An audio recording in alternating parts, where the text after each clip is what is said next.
Birthday celebration కాలేదు, అంటే related చేస్తున్నాం ఇప్పుడు మేము.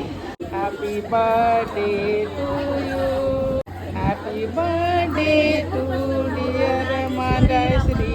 హాయ్ ఫ్రెండ్స్, అందరికీ తెలుసు కదా నా బర్త్డే, మా వెడ్డింగ్ యానివర్సరీకి ఒక గంట చేసి ఎలాంటి 4 lakhs అబౌవ్ అందరు చూసిన అంత పెద్ద వీడియో వైరల్ చేసిన మాధుడి.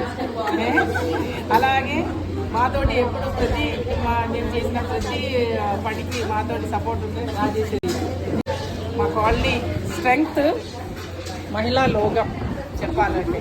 చూడండి ప్రతి ఒక్కరి డైమండ్స్ అండి, ప్రతి ఒక్కరి డైమండ్స్ అండి. మా కాలనీ ముత్యాలు వజ్రాలు అంతా వీలేనండి, ఆణి ముత్యాలండి.